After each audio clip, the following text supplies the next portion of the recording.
no control over it. I have control over how I react, but I have no control over where life is taking us. Okay. And so you just sort of Yeah. let go? Take a deep breath, yeah. Let go? Yep, Yeah, let okay. go. So that year ended, but then, you know, you still have hopes of the NFL the next year, right? Which is just this last season. Yep. And the team gives you a call. The team. Because if the Packers don't call you, the next best team calls. Right? Great organization, Indianapolis calls. Yep. Right? Yep. So you sign with them, and off you go on the whole 9 yards again. And that actually is unfolding really well, isn't it? It actually, it was a very, very good situation for me. And you're talking not just, I mean, you're talking about a really good chance of making the team whole year. Yeah. You know, and of course, there's a day. What's the date that's the final cut day? That they get down to their final roster? Our last preseason game was on the 2nd of September. Okay. Or the first, 2nd or 1st. Okay. And so after that game, that next morning by 11 o'clock, if you don't get a call, you're good. So 11 o'clock the next morning, and you played in that game, right? Yeah. Of course, you got tweaked a little bit, pulled a hammy. Okay, maybe a little concussion, and you got hurt, like in professional sports, right? But you're feeling good about your chances. Now maybe you're a little worried. Yeah, I was. And now the next day is unfolding, and you're actually getting some rehab done in the training facility. Yep. Okay, and you're seeing guys one by one getting called out, right? Yes. As that 11 o'clock hour is getting closer and closer. Yep. And now it's like 10:30. Describe what the scene looked like at that point. So I'm sitting in the training room rehabbing my hamstring, and like you said, they were coming in picking. When I got there at 8:30, the training room was full of guys getting rehab, and they would come in and pick them out one by one. It was heart pounding every time the guy comes in, and eventually. And Gia, have you already found an apartment? Oh yeah. You guys are really good about this, right? Yeah, I'm 8 months pregnant at this point. I quit my job as a teacher to move to Indiana. We found an apartment. It's now 10:30, and I'm like, half an hour that we can make it. We're going to do this.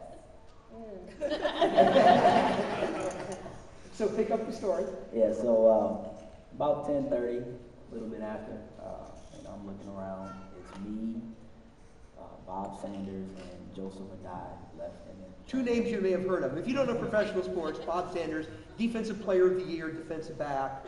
Joseph Adai, starting running back. And these are established stars, right? Okay. No doubt that these guys are going to make the cut. So I'm like, I'm the last one in here. Maybe it's good. So I'm starting to relax a little bit. About 10:50 rolled around, and I can see the guy coming. I'm thinking, it's close enough. I'm good. And he comes into the training room, and before that, I really didn't notice that it was just us three in there. So now I'm looking around for guys like, it can't be me. It can't be me. Let me see, who are they coming in here to get? But sure enough, they called me in, told me to go down and see Coach Caldwell. And I was the last guy that they cut. They told me it was a tough decision. They didn't know if they should, keep me and just rehab me until I got better or whatnot, or make the decision that they did make, which was to, cut me. And so that's that. 8 months pregnant, cut 10 minutes before the cut deadline, very last person to go. Yep. Not going to be moving to Indianapolis now. Wow. How did you feel at that point, Gia? Miserable. I mean, crying, Yeah, it was rough. It was rough. It was rough. Now, let me, and I just need to do this for the sake of time. I wish we could just keep going and going and going and going. Okay? Because roughly the way the story ended up unfolding is at this point it's like you get an interview with a company to put your engineering degree to work out in Denver. You go through the process, all the hoops for that one. They offer you the job. And now Gia can finally get a secure, predictable life. It's not filled with uncertainty, right? And so that's where you're heading, right? You're heading out to Denver here. Actually, right before during the process, excuse me, the interview process, I got a call from my agent, and he was telling me that a bunch of teams in the CFL were interested in me. Canadian Football League. Yeah, the Canadian Football League. And he, tell me this would be a good opportunity to get back on the field and play and, get some good film out to show that you're back healthy and things like that. Because there was still a lot of interest in the NFL, but no one had made a move at that point. So it was kind of, it wouldn't have been a secure situation at all if, I'd ended up signing with an NFL team that late. Right.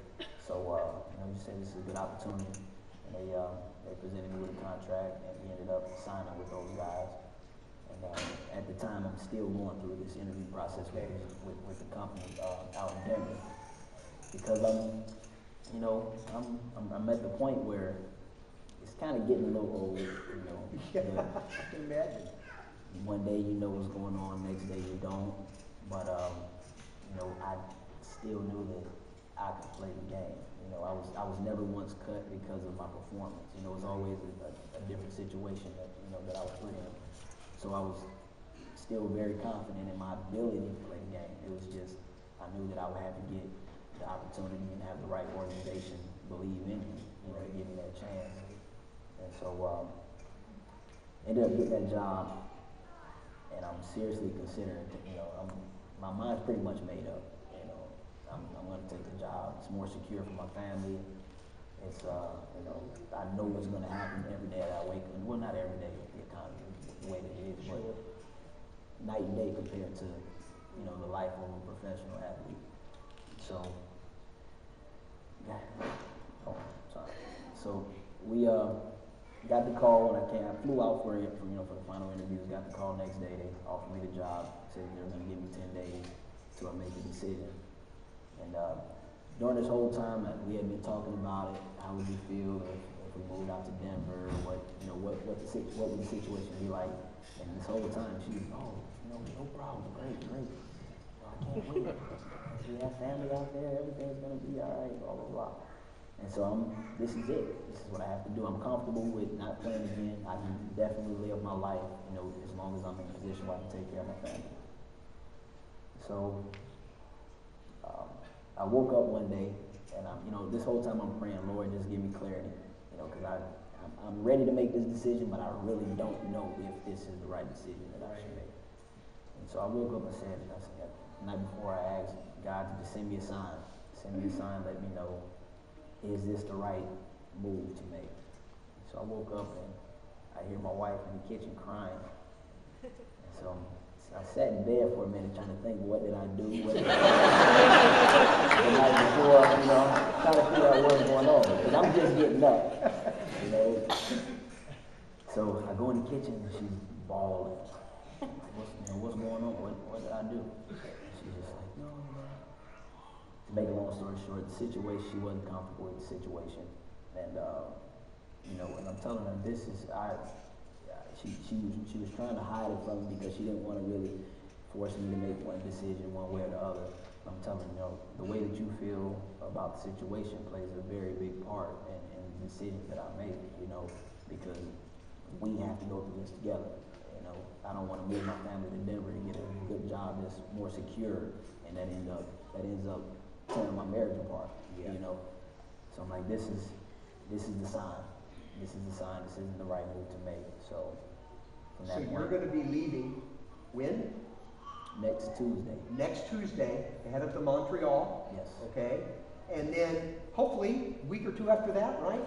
About a month, yeah. About a month later, you'll be moving up there as well. And then we'll just keep the uncertainty coming. Yep. Right? Now, here's a question I have for you. Because as we've all gotten a much better idea on what this kind of professional life is like, really for the majority of professional athletes. Yes. That's your story is much more true for the majority of them. Yeah. And you have to deal with uncertainty about tomorrow on a weekly basis in a more powerful way than most of us really have to. If you could look out at everybody and say, here's what you've learned, Travis, about how to not worry about an uncertain tomorrow. In a nutshell, what advice would you give me?